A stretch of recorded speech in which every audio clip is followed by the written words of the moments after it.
আৰু অন্য খবৰৰ মাজলৈ আহিছো। আজিৰে পৰা সংসদত বৰ্ষাকালীন অধিৱেশন, সংবাদ মাধ্যমক সম্বোধন প্ৰধানমন্ত্ৰী মোদীৰ পোনপটীয়া সম্প্ৰচাৰ। उनको तो बधाई है ही है, लेकिन ऐसी बातें जो हैं जो भारत को आत्मविश्वास से भर देती है, विश्व में भारत का प्रोफाइल सर्वमान्य सर्वस्वीकृत बनता जाता है।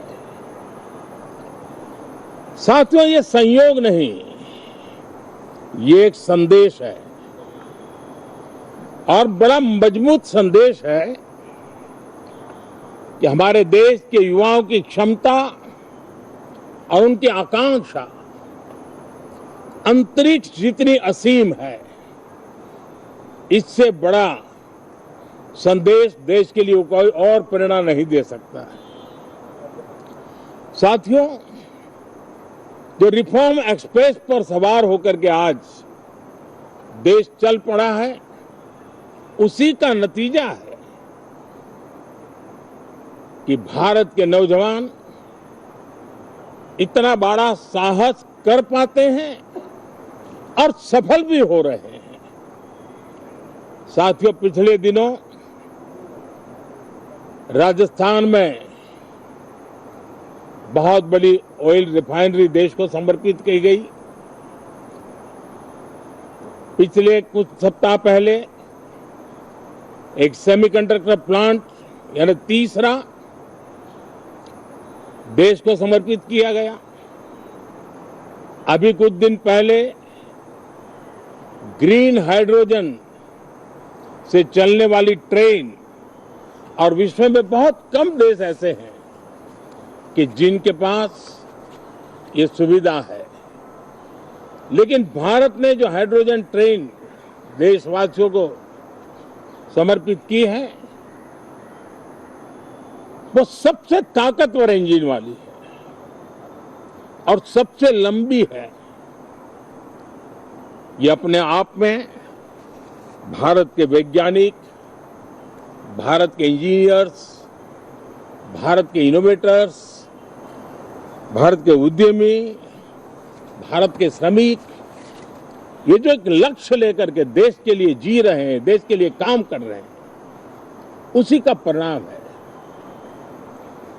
साथियों, हम भली भांति जानते हैं और पूरी दुनिया चिंतित भी है,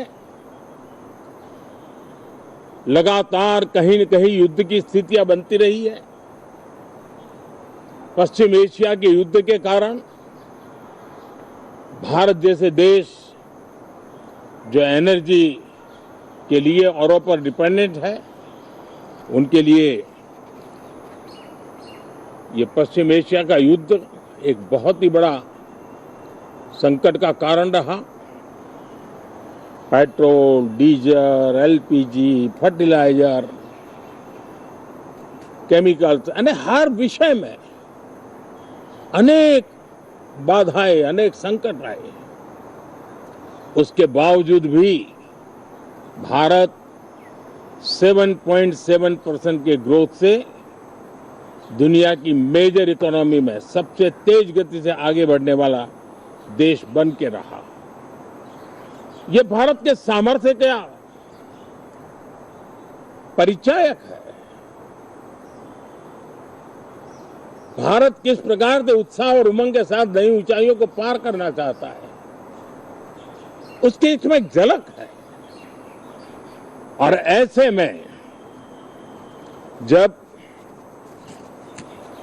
ये मॉनसून सत्र आरंभ हो रहा है, देश ने स्पीड पकड़ ली है और संसद का स्पिरिट उस स्पीड में नई ऊर्जा भर सकता है। सकारात्मक स्पिरिट राष्ट्र के लक्ष्यों को प्राप्त करने के लिए बहुत आवश्यक होता है। हमारे सदन में बहुत अनुभवी सांसद भी है, दल उनका कोई भी हो, लेकिन उनके पास एक लंबा अनुभव है। ऐसे समय में उनके अनुभव की, उनके ज्ञान की संसद को भी जरूरत है, देश को भी जरूरत है। और इसके लिए संसद का चलना, सार्थक चर्चा होना मिलजुल करके देश को आगे ले जाने के संकल्प लेना, ये मैं समझता हूं कि बहुत ही समय की मांग है। एस्पिरेशन से भरे हुए देश के युवाओं की मांग है कि हम आगे बढ़े। आज समय की मांग है कि राष्ट्र निष्ठा से भरे हुए,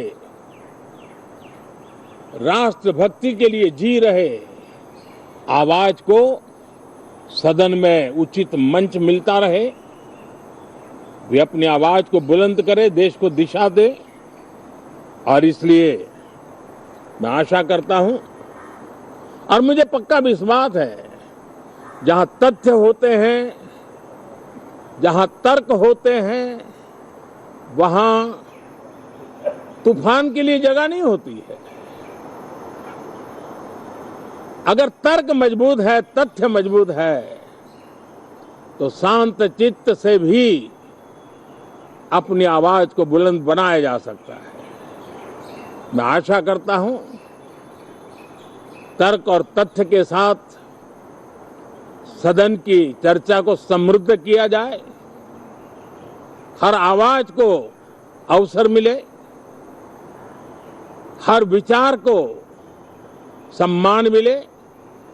ये संसद की हमारी भूमिका है। मैं सभी सांसदों से बढ़ चढ़ करके इस सदन में हिस्सा लेने के लिए निमंत्रित करता हूं।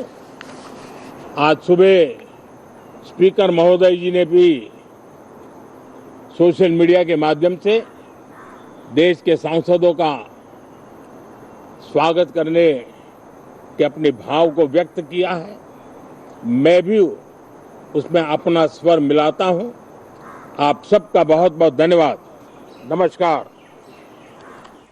আৰু এয়া প্ৰধানমন্ত্ৰী মোদীৰ সংবাদ মাধ্যমৰ সম্বোধন। আজিৰ পৰা সংসদৰ বৰ্ষাকালীন অধিৱেশন আৰম্ভ হৈছে।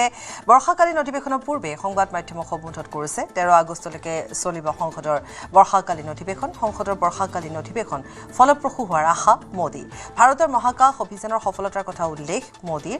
স্কাইৰুটৰ বিক্ৰম 1ৰ উৎক্ষেপনক ঐতিহাসিক আখ্যা। ভাৰতৰ যুৱ প্ৰজন্মৰ অপৰিসীম সম্ভাৱনা আছে বুলিও তেওঁ উল্লেখ কৰে।